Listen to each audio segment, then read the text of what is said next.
as I lay on the cold, hard kitchen floor in the dark, sobbing my way into a panic attack, I couldn't help but have the thought, how on earth did I end up here? This wasn't my first time curled up on the floor in a fetal position, asking myself how and why.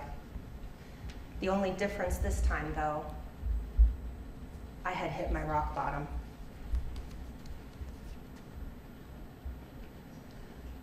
I couldn't run from or deny any longer. I had to admit the common denominator was me. Looks can be deceiving. I might have looked fine from the outside, but on the inside, I was an utter disaster. My ex and I had just broken up.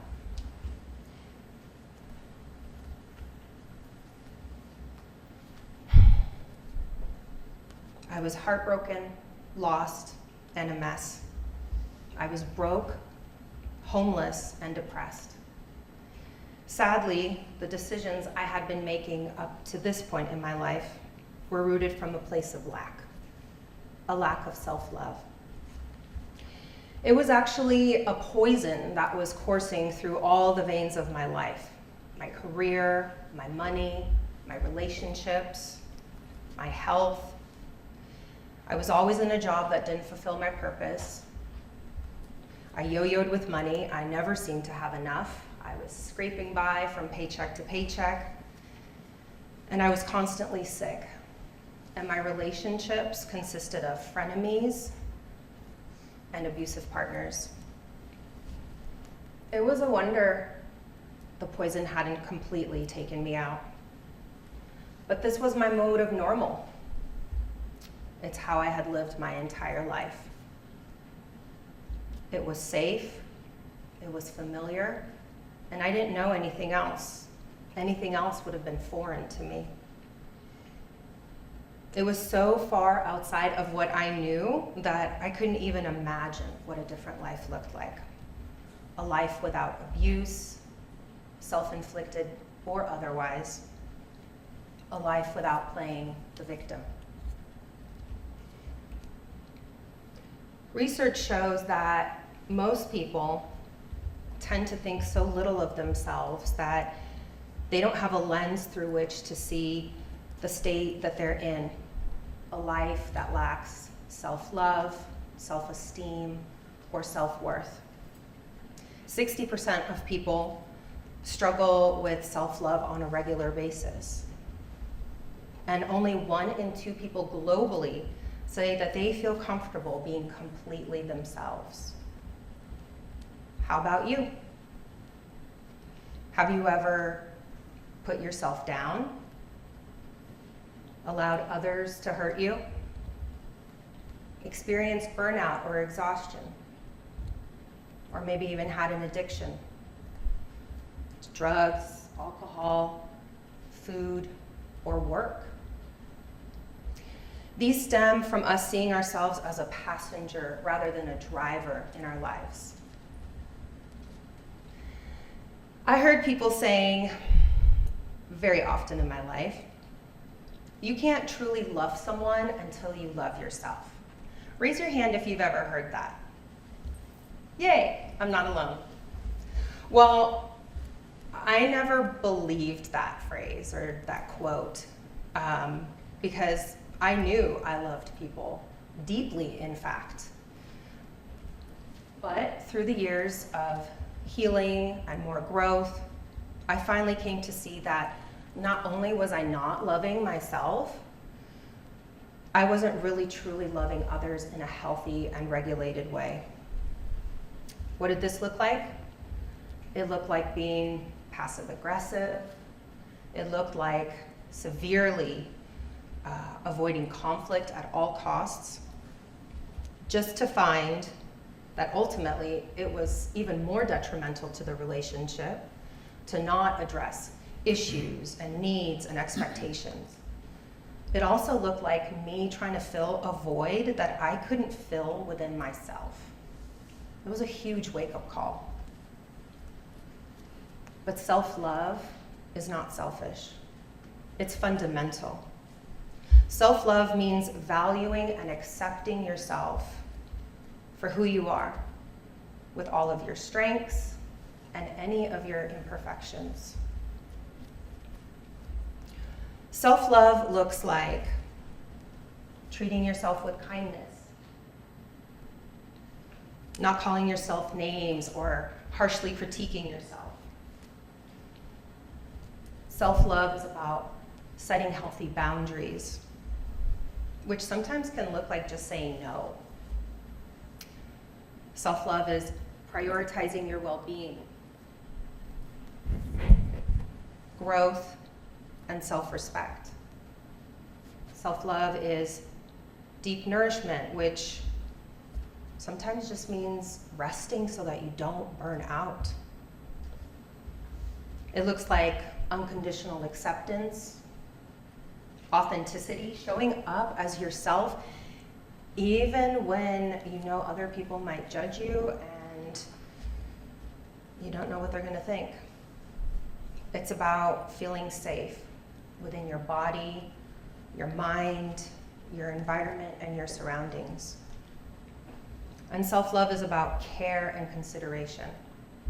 And it's also about forgiving yourself.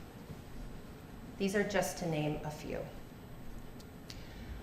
For me, it's looked like a combination of all of these over the course of many years. Most recently, I've taken the time to make a list of boundaries for romantic relationships. And I must say that has felt really empowering. And if you don't mind me sharing, I'll share just a couple. Maybe they'll inspire you. The first one being respect. Be respectful in all actions and communication.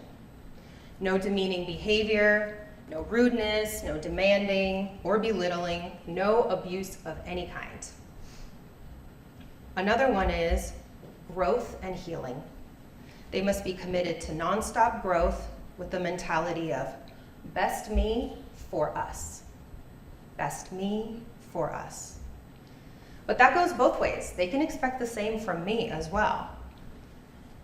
Boundaries are about drawing a line for how you allow others to treat you.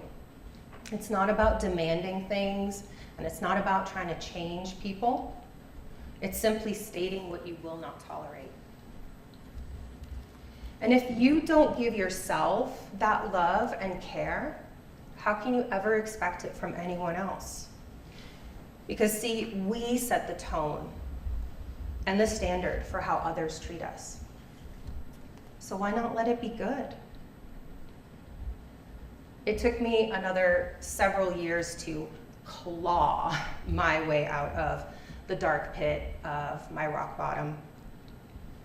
And it took a lot of work. It took countless hours of reading and journaling, learning, therapy, somatic practices, a variety of events that I attended, mentors, coaches, daily practices of meditation and breath work, all the things you hear about, right?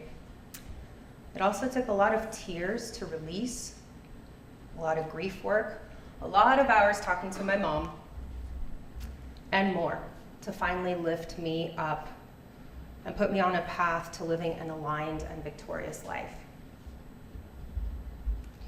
And I'd say I stand before you today, that person that can say she loves herself, while humbly admitting that I am on a lifelong journey just like everyone else.